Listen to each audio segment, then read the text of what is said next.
मैं गुजारिश करूँगा बिला ताख़ीर, क्योंकि वक्त के दामन में गुंजाइश नहीं है, बिला ताख़ीर गुजारिश करूँगा जनाब निछावर अब्बास हाशमी साहब से कि वो आएँ और ज़िक्र मोहम्मद और अहले बैत मोहम्मद बयान फरमाएँ। उनकी आमद से पहले मिलकर नारे तकबीर, नारे रिसालत, नारे रिसालत, अली हक नारे हैदरी, हैदरी पर मोहम्मद अहले बैत मोहम्मद बुलंदर सलावत।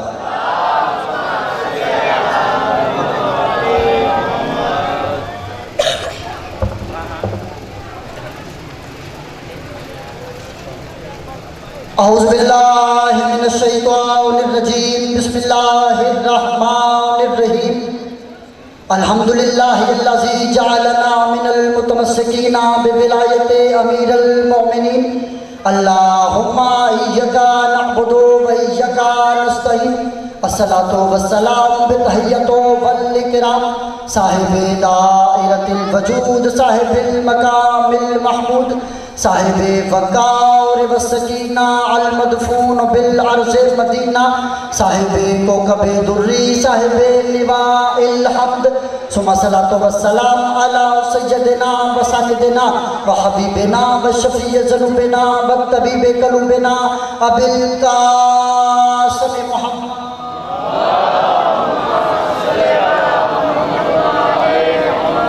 काला रसूलुल्लाह सल्लल्लाहु अलैहि वसल्लम इन्नल हुसैन मिसबाहुल हुदा व सफीनतुन निजात बुलंदर सलावत।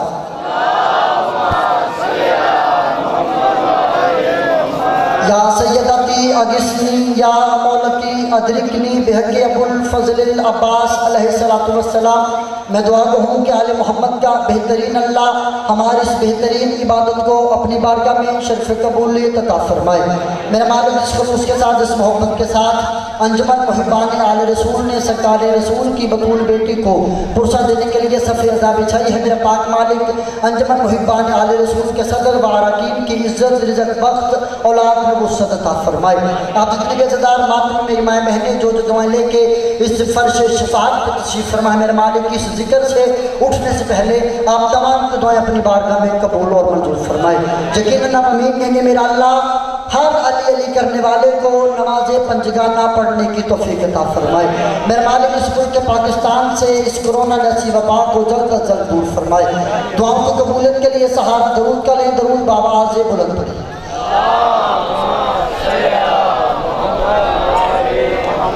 नारे तकबीर, माशाअल्लाह काफ़ी अब आप मिल के जवाब दीजिएगा। नारे तकबीर, नारे रिसालत, नारे रिसालत, गदीरी नारा, नारे हैदरी, हैदरी, हैदरी, दरूद बाबाज़ बुलंद।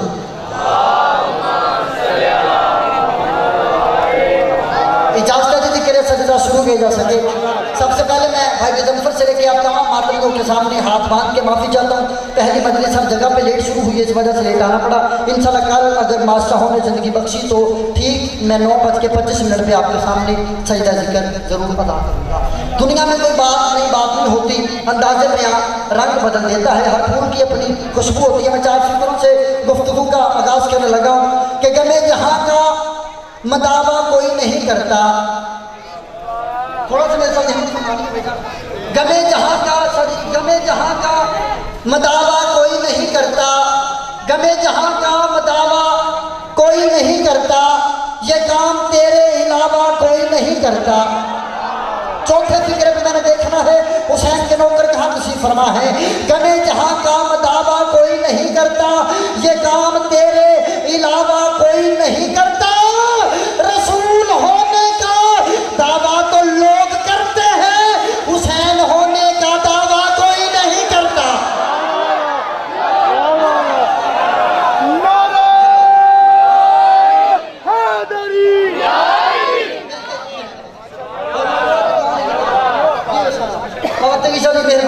हुसैन होने का दावा पिछले बंदे हुसैन होने का दावा कर, क्योंकि हुसैन होने का दावा करने के लिए कम अज कम बतूल जैसी माँ का होना जरूरी है।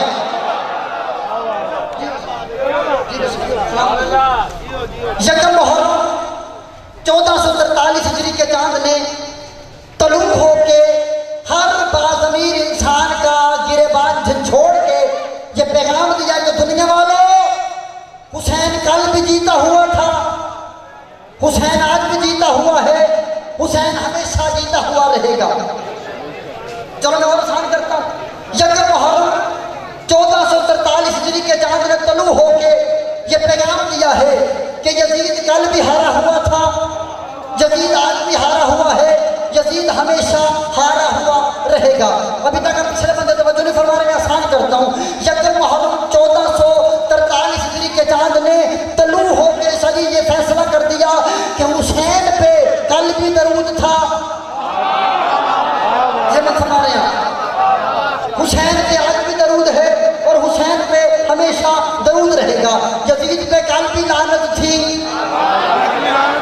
आज भी लानत है और हमेशा लानत रहेगी। आप चुप बैठे हो, मैं लफ्ज़ आसान करता हूँ। यकम मुहर्रम 1443 हिजरी के चांद ने तलू होके फांसी होकर पैगाम दे दिया कि हुसैन कल भी जीता हुआ था, हुसैन आज भी जीता हुआ है, हुसैन हमेशा जीता हुआ रहेगा। करो सवाल निशावर अब्बास, तुमने ये बात किस बुनियाद पे कर दी? मैंने कहा मैंने इसी बुनियाद पे की है कि कल यकम मुहर्रम का चांद तलू हुआ, पूरी कायनात के जर्रे जर्रे पे मेरे पास से हुसैन के चाहने वाले अलम अब्बास अपने हाथों में लेके गलियों बाजारों में आके लब्बैक या हुसैन, हाय हुसैन, या हुसैन, लब्बैक या हुसैन की सदाएं लगाते हुए पूरे मुल्क की गलियों बाजारों में जब दुनिया सो रही थी, हुसैन के नौकर अलम अब्बास थाम के बाजारों में जाके कह रहे थे लब्बैक या हुसैन, हुसैन या हुसैन, लब्बैक या हुसैन। इसलिए कि जुलूस हमेशा जीतने वाले निकालते हैं, हारने वाले नहीं।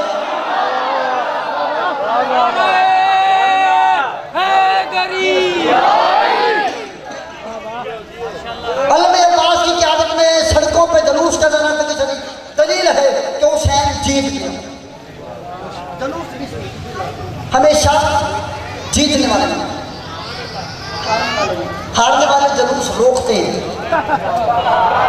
आप जहमत नहीं फरमा रहे, मेहरबानी जी, हारने वाली पार्टी जुलूस रोकती है। लेकिन अच्छा बड़ी अजीब बात है, बंदे कहते जी नहीं और क्या कहने मेरे बादशाह हुसैन तेरे घर के अज़ा खाने के। आपने देखा नहीं जब कल पूरी दुनिया की मार्केटें बंद थी, पूरी दुनिया की मार्केटें, क्योंकि वैसे भी रवायतें मरकज़ी हलाल कमेटी ने ऐलान बड़ी देर से किया, उनका ये ख्याल था ऐलान लेट करेंगे, अज़ादार काम आ जाएंगे, ऐलान लेट करेंगे, जुलूस ख़त्म हो जाएंगे। लेकिन जो उनकी भूल है दुनिया ने, उन्होंने ऐलान लेट किया, दुकानें बंद हो गई, मार्केटें बंद हो गई, अमारात बंद हो गई। जब सभी लोग मुतमईन होके अपनी दुकानों पर, मार्केटों पर, अमलाकों पर ताला लगा के अपने घरों में सो रहे थे, पूरी दुनिया के भाईजान दुकानदार मार्केटों को ताले लगा के अपने घरों में आराम से सो रहे थे और हुसैन के मातमू नहीं बाजारों के सामने, उन्हें दुकानों के सामने या हुसैन कह रहे थे, मातमू हुसैन कह रहे थे और वो दुकान के मालिक मुतमईन होके अपने घरों में सोए हुए थे। हालांकि उनको पता था हमारा लाखों का नुकसान, तो हमारा लाखों का सामान दुकानों में मौजूद, लेकिन वो मुतमईन होके अपने घरों में सोए हुए थे क्योंकि उन दुकानदारों को पता था कि हुसैन वाले कभी चोर नहीं होते।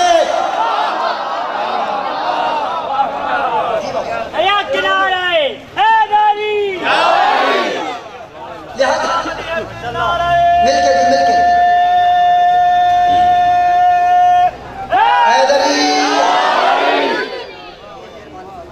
हमारे आलमदीन मालिक की जिंदगी दराज फरमाए सरकार अलामा सैयद रियाज हुसैन रज़वी साहब मालिक को अपनी फरमान, वो एक दिन बैठे तो बता रहे भाई कि बेटा मैं सिंध में एक मजलिस पढ़ने गया, तो रियाज हुसैन रज़वी साहब वो कहता मैं सिंध से मजलिस पढ़ने गया, तो वहाँ पे मजलिस पढ़ने से पहले मैं बैठक में ड्राइंग रूम में बैठा, तो वहाँ पे एक हिंदू शायर था। उस हिंदू शायर ने कहा जी आप मुस्लिमों के आलमदीन हैं? उन्होंने कहा जी। उस हिंदू ने कहा मैं मज़हब का आज़ाद का हिंदू हूँ, लेकिन मैं इमाम हुसैन की शान में एक नज़म लिख के लाया। हिंदू कहता है रिज़वी साहब से मैं एक नज़म लिख के लाया, मैं आपको सुनाना चाहता हूँ।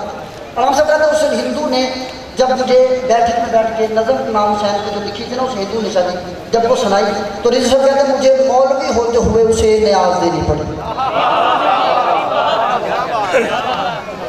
किबला कहते मुझे मौलवी होते हुए उसे न्याज दी। अच्छा किबला कहते जब उसे मैंने न्याज दे दी तो उसने की बात की कि अल्लामा साहब मैं आपसे एक बात करना चाहता हूँ। किबला फरमाते जी कह रहे बात उसने कहा कि बात ये कि जब हमारे इलाके में ना किसी के यहाँ मुसलमानों के यहाँ ख़त्म था किसी के यहाँ, तो मैं वहाँ पे गया क्योंकि मैं हिंदू था। तो मैंने वहाँ पर उनसे को 10 मिनट मांगे। मैंने कहा जी मैं कुछ पढ़ना चाहता हूँ। मैंने जब वो 10 मिनट मांग के इमाम हुसैन के नज़र पटना तो मौलवी साहब बिल्कुल हैरानी से घूर घूर के ना मेरी जानिब देख रहे थे। उस दिन का जो मेरा दिल था कि जैसे आपने मेरे साथ किया है वो भी मौलवी साहब उठेंगे और मुझे कुछ ना कुछ हदिया नजराना अकीदत पेश करेंगे। लेकिन मैं कहता हराम हो गया। हिंदू कहता है रजू साहब, जब उस मौलवी ने मुझे कहा कि यार तू हिंदू हो के हुसैन की नज़म लिख रहा है, तू हिंदू हो के हुसैन की शान में अशार लिख रहा है, तू हिंदू हो के हुसैन की तारीफ कर रहा है, तो फिर ऐसा कर हिंदू पुना छोड़ और मुसलमान हो जा, हिंदू पुना छोड़ और मुसलमान हो जा। रजू साहब कहते उस हिंदू ने जो जुमला कहा है क़यामत तक नहीं जुमला वसूल करना। उस हिंदू ने कहा मौलवी साहब हो जाता मैं भी मुसलमान अगर यजीद भी मुसलमान ना होता। हाय हाय हाय हाय बिस्मिल्लाह सलामत रहे मिलके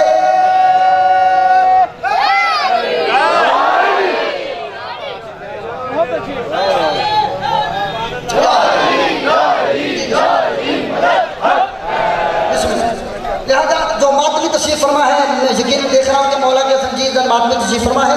बंदे नाराज करते जी मातम नहीं करना चाहिए। पहली मुहर्रम है, मैं जानबूझ के आज़ादारी पे बोल रहा हूँ, वरना मेरा मौजूद जो है इंशाल्लाह कल आपके सामने रख दिया जाएगा। लेकिन आज यकम मुहर्रम दुनिया को बताएंगे कि हम हुसैन के अज़ादार, हुसैन की अज़ादारी में आते क्यों हैं, हुसैन की अज़ादारी करते क्यों हैं। लोग नशीनों को समझ नहीं आती। ये जो छुरियाँ लेके बाजार में आ जाते हैं, छुरियाँ लेके बाजार में जाते हैं, मैं मातमियों की तर्जुमानी करता हूँ गफर भाई, जिसे तुम जंजीर की छुरियाँ समझते हो फकत, जो मातमी जंजीर दर बैठो दुआ लेना, जिसे तुम जंजीर की छुरियाँ समझते हो फकत, मातमी के हाथ में है चाबियाँ फिरदौस की। जी बिस्मिल्लाह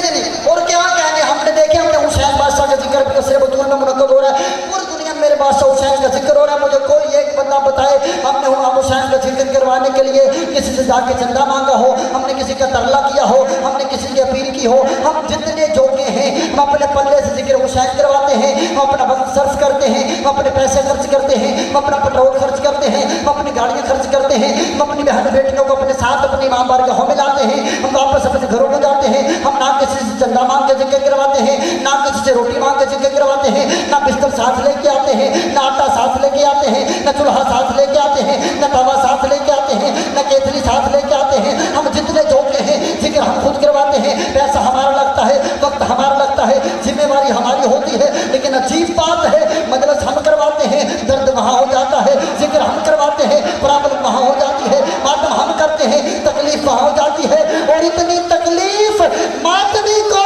मातम करते वक्त नहीं होती जितनी तकलीफ मातम को रोकने वाले को होती है।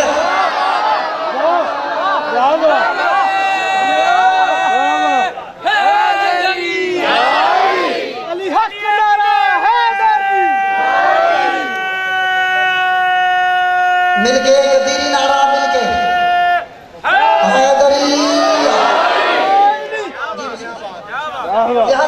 मेहरबानी फरमाए। लिहाजा ये जो मोहब्बत उल हदीस में भाई आजी मालिक आपकी ज़िंदगी दराज फरमाए। और मैं यकीनन इस इमाम बारगाह के सदर सैयद जबल हुसैन जैदी साहब मौलाना को ज़िंदगी तंदुरुस्ती अता फरमाए। इस बारगाह के बहुत ही मुखलिस तरीन रुकन चाचा रियाज हुसैन जाफरी साहब मौलाना इमाम हुसैन के जवाहर अहमद में जगह अता फरमाए। तकी शादी को मौला सैयद अता फरमाए। सभी दी की दुआओं से मैं यहाँ पे खड़ा। मुहर्रम खुदा का वो वहद महीना है कि जो कुर्बानी वाला महीना, और ये खुदा का कानून बड़ा खूबसूरत है कि अल्लाह ने भाई गमर जी अपना पहला महीना भी कुर्बानी वाला महीना रखा और बाबा जी आखिरी महीना भी कुर्बानी वाला महीना रखा। जिलहज भी कुर्बानी वाला महीना और मुहर्रम भी कुर्बानी वाला महीना। लेकिन फ़र्क ये है कि जिलहज में इब्राहीम के बेटे की बात है और मुहर्रम में मोहम्मद के बेटे की बात। अच्छा, जब जिलहज का महीना आता फिर होता क्या है, तमाम मुसलमान मुतफिक इकट्ठे होके इब्राहीम के बेटे इस्माइल के दुब्बे की शबी तैयार करा के सजा सवार के बाज़ारों में लाते हैं, सड़कों पे लाते हैं, गलियों में लाते हैं, मस्जिद के सामने से गुजारते हैं। कोई पूछने वाला नहीं होता, कोई खबर नहीं होती, बल्कि कहते कि इसे रास्ता दो, इब्राहीम के बेटे इस्माइल के दुब्बे की शबी आ रही है, इसे रास्ता दो, कितनी प्यारी लग रही है। इब्राहीम के बेटे इस्माइल के दुब्बे की शबी है, इब्राहीम के बेटे इस्माइल के दुब्बे की की शबी आती है उसका एहतराम भी किया जाता है, उसे रिश्ता भी दिया जाता है, इस्तेकबाल भी किया जाता है। लेकिन जैसे 10 दिन गुजरने के बाद उसी बाजार में उसी चौक में मोहम्मद के बेटे हुसैन के मुर्तज़ की शबी आती है, फिर इजाज़तनामा लेना पड़ता है, फिर इमाम अहमद के बेटे के पास जाना पड़ता है, फिर पंच के चैन में जाना पड़ता है। हालांकि मुसलमानों हद हो गई है, वो इब्राहिम के बेटे के दुम्बे की शबी थी, ये मोहम्मद के बेटे के मुर्तज़ की शबी है। मुझे बोल के बताओ, अच्छा वो जो जिलहज वाले 10 दिन थे वो थे ख्वाब वाले दिन, वो थे ख्वाब वाले दिन, जिलहज के 10 दिन थे ख्वाब वाले, ये है तबीर वाले। मुझे बोल के बताओ मुसलमानों, जब इब्राहिम के बेटे की बात आती है तुम इकट्ठे सड़कों पे आके इब्राहिम के बेटे के दिन मनाते हो, जब मोहम्मद के बेटे की बात आती हो फिर फकत शिया फकत शिया फकत शिया फैसला आपने करना है। क़यामत वाले दिन जवाब इब्राहिम को नहीं, मथे मोहम्मद अरबी के लगना है।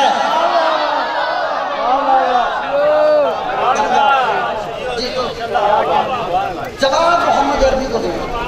तरीक उदाहरण देखो, 1400 साल से दुनिया ने क्या कुछ नहीं किया कि जिक्र हुसैन खत्म हो जाए, जिक्र हुसैन खत्म हो जाए। अब देखिए हालात आपके सामने जो माहौल चल रहा है, मेरा अल्लाह बिलखसूस शहादा मसलिन की इज्जत के सदका किसी मुल्क के पाकिस्तान से बल्कि पूरी दुनिया से इस कोरोना जैसी मौजी मर्ज को मेरा मालिक महफूज रखे। दुनिया ने बड़े राज्य मदरसों में ना जाओ, हजूम वाली जगह में ना जाओ, कोरोना आ गया है मौत आ जाएगी, कोरोना आ गया है मौत आ जाएगी। लेकिन आपने देखा जब दुनिया मौत से डर रही थी, मातमियों ने मौत को डरा दिया। और वैसे भी कोरोना का असर वहां होता है जिनका कोई वारिस ना हो। ये जो कौम बैठी हुई है, इस कौम का वारिस कल भी जिंदा था, इस कौम का वारिस आज भी जिंदा है और इस कौम का वारिस हमेशा जिंदा रहेगा। लेकिन दुनिया ने क्या किया कि जिक्र हुसैन खत्म हो जाए, दुनिया ने जिक्र हुसैन खत्म करने के लिए तरह तरह की नापाक कोशिशें की गई, मदरसों में धमाके कराए गए, अज़ादारों पर टारगेट के लिए का निशाना बनाया गया, जाकिरीन पे पाबंदियाँ लगाई गई, मातमियों को कुफ्र के फतवे दिए गए, सैयदादों को दीवारों में चुना गया, तरह तरह की नापाक कोशिश की गई जिक्र हुसैन खत्म हो जाए, जिक्र अली खत्म हो जाए। लेकिन हमें बताया तो ज़माना 1400 साल से जो तेरे बड़े बड़े बादशाह, जो तेरे तख्त वाले बादशाह मेरे हुसैन इब्न अली का जिक्र बताने आए थे, आज हमें बताओ वो यजीद की कब्र कहाँ है, वो मरवान की कब्र कहाँ है, वो तैयबा की कब्र कहाँ है, उमर इब्न शाम की कब्र कहाँ है, हारून रशीद की कब्र कहाँ है। जो हुसैन को मिटाना चाहते थे, हुसैन के जरीब पे कल भी सजदा हो रहा था, हुसैन के रोजे पे आज भी सलाम हो रहा है, गाजी के आलम पे आज भी तवाफ हो रहा है, गाजी के आलम पे हमेशा तवाफ होता रहेगा। तुम कत्ल कर करके थक गए, हुसैनी कत्ल हो के नहीं थके, तुम गोलियां मार मार के थक गए, हुसैनी गोलियां खा खा के नहीं थके, तुम कत्ल कर कर के खत्म हो गए, हुसैनी कत्ल हो गए खत्म नहीं हुए, बल्कि तरीक उठाते रहे। एक वक्त ऐसा आया था, हारून रशीद फरौन गुजरा है, उसने कहा हुसैन की कब्र की जात पे जो वो जाएगा जो पहले गर्दन कटवाएगा फिर जात पे जाएगा, पहले बाजू कटवाएगा फिर जात पे जाएगा। किताब कहते उस वक्त गर्दन कटवाने वाले ज्यादा हो गए, जात पे जाने वाले कम हो गए, बाजू कटवाने वाले ज्यादा हो गए, जात पे जाने वाले कम हो गए। उसने कहा हद हो गई है, मैंने तो कहा था गर्दन कटवाओ जात पे जाओ, बाजू कटवाओ जात पे जाओ, तुम बाजू नहीं कटवाओगे, तुम गर्दन नहीं कटवाओगे, जात बंद हो जाएगी। लेकिन मेरी समझ से बाहर है, तुमने गर्दनें ज्यादा कर दी, तुमने बाजू ज्यादा कर दी। वजह क्या है? वो जो गर्दन और बाजू कटवा रहे थे उन्होंने कहा हमने जहां से जाके हुसैन की कब्र चूमनी है, बाजू कटवा के हुसैन के कदम चूमने हैं।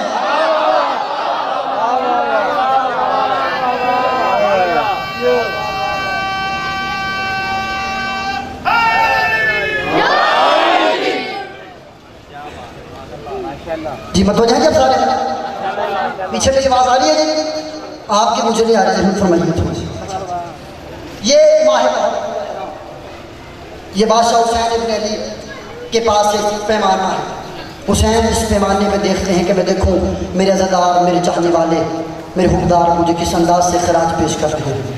कायनात के कोने कोने पे मेरे बादशाह हुसैन की अज़ादारी रुनुमा हो रही है। मैं जुमला कहने लगा हूँ, जुमला मैंने बिल्कुल आहिस्ता कहना है, क्योंकि जिस बात में ज़ोर हो उस पर ज़ोर नहीं लगाया जाता। जुमला बहुत खूबसूरत बड़ा है, वज़न वाला, तो मैंने ज़ोर नहीं लगाना, मैं जुमला बिल्कुल आसान से कहूँगा। भजन आप वसूल फरमाएंगे कि पूरी कायनात में, या मैं यूँ कहूँगा तो गलत नहीं होगा, कि हज़रत आदम से लेके हज़रत ईसा तक, हज़रत आदम से लेके हज़रत ईसा तक किसी नबी के पास भी इतने इबादत खाने नहीं जितने हुसैन के अज़ा खाने हैं।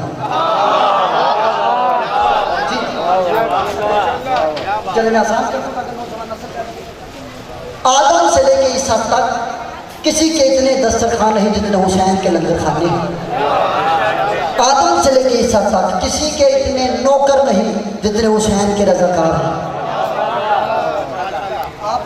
दीगर मज़हब के इबादत खानों का मुताला करके देखिए, आप हिंदुस्तान में चले जाएं, हिंदुस्तान के इबादत खानों में प्रसाद बांटा जाता है, लेकिन वो प्रसाद फ़कत उसे दिया जाता है जो किसी बुत को देवा मानता है। जो बुत को देवा नहीं मानता उसे प्रसाद नहीं दिया। अच्छा, सिखों के यहाँ चले जाएं तो सिखों के यहाँ सिखों के तबरुकात उसे दिए जाते हैं जो गुरु नानक को अपना रहबर मानता है, जो गुरु नानक को अपना सरदार मानता है, वरना उसे सिखों के तबरुकात भी नहीं दिए जाते।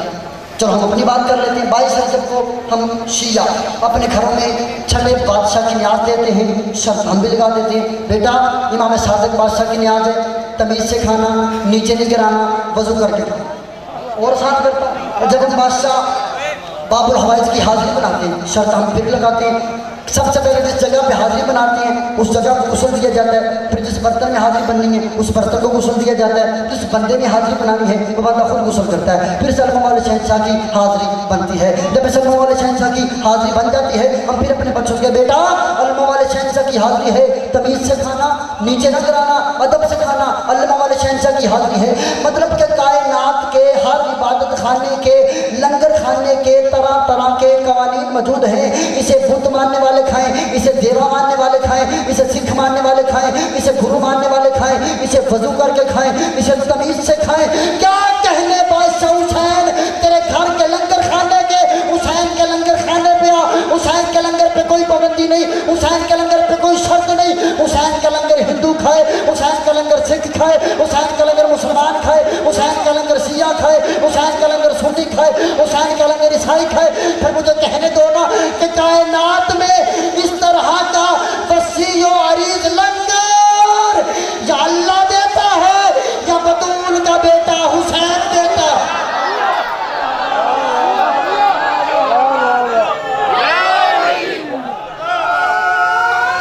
मिलके हाजिरी।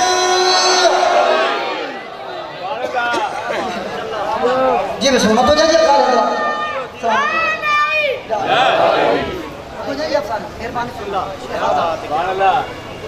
शुक्र किया कि तुम्हें अल्लाह ने हुसैन जैसा रहबर अता किया। दुनिया ने हुसैन को फ़कत शीयों को ज़िम्मे डाल के अक्लमंदी का मुजाहरा नहीं किया। बुजुर्ग दिन फरमा करते थे हुसैन जैसा हीरा शीयों को सौंप देना कोई अक्लमंदी नहीं, हुसैन जैसा हीरा शीयों को सौंप देना। हुसैन सब के मौसम है, हुसैन सब के मौसम है, हुसैन सब के हुसैन। किताब का नाम हिकायत सहाबा, लिखने वाले अल्लामा मोहम्मद ज़करिया की देहाती रहमतुल्लाह अलैह। अहले सुन्नत के आलिमीन वो अपनी किताब हिकायत सहाबा में लिखते हैं कि मदीने के करीब एक गांव में किसी सहाबी के यहाँ बेटा पैदा हुआ। किताब का नाम फिर नोट फरमाइए, हिकायत सहाबा। वो कहते हैं जब मदीने के करीब किसी गांव में किसी सहाबी के यहाँ बेटा पैदा हुआ तो जिस घर में बेटा पैदा हुआ, बेटा कुदरती तौर पे काले रंग का पैदा हो गया। उस बंदे ने अपनी बीवी से झगड़ना शुरू कर दिया कि ये बेटा मेरा नहीं। उसने कहा तेरा है। उसने कहा ना, अगर मेरा होता तो ये बच्चा गोरे रंग का होता, ये काले रंग का बच्चा मेरा है ही। बीवी ने कहा खुदा ने, अल्लाह ने बेटे जैसी नियमत से नवाजा है, उसका शुक्र अदा कर, उसका नाम मेरा है नहीं। 3 साल तक लड़ाई घर में रही। बीवी कह रही थी तेरा बेटा है, वो कह रहा था मेरा नहीं, अगर मेरा होता तो गोरे रंग का होता। पीछे आवाज़ आ रही है जी? अच्छा जी, अच्छा। जब 3 साल लड़ाई घर में होती रही, 4थे साल इस लड़ाई ने महल्ले को अपने लपेट में ले लिया। सर जब बात महल्ले में पहुंची ना तो क्योंकि जब लोग बात करते हैं फिर लोगों की ज़ुबान तो नहीं पकड़ी नहीं जा सकती, लोगों को पता नहीं क्या क्या बात की।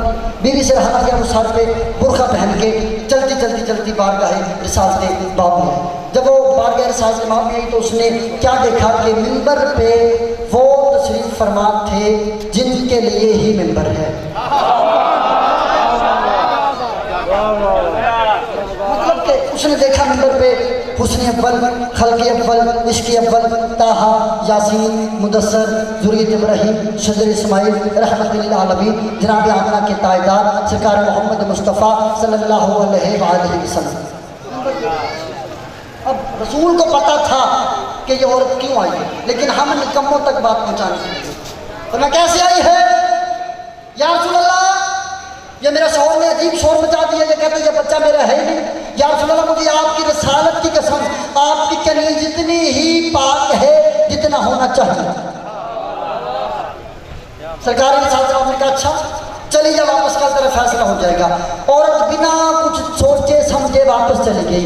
औरत बिना कुछ सोचे समझे वापस चली गई, क्योंकि उस औरत को पता था कि मोहम्मद जो कह दे वो हो जाता है। और वापस पलटी। अगले दिन जुमे की नमाज में वो बंदा और उसके साथ उसके 4 साल काले रंग का बच्चा। जुमे की नमाज तमाम हुई, पाक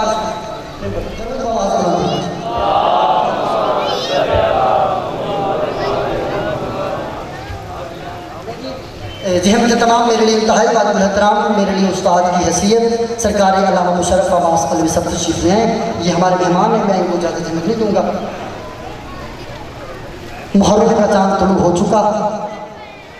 मदीने के लोग रवायत करते हमने मुहर्रम का चाँद कभी घरों की छतों पर खड़े होकर नहीं देखा था। हमें इमाम सादिक के घर से रोने की इतनी आवाज़ें आती, हम समझ जाते कि चाँद मुहर्रम का तुलू हो गया। अल्लाह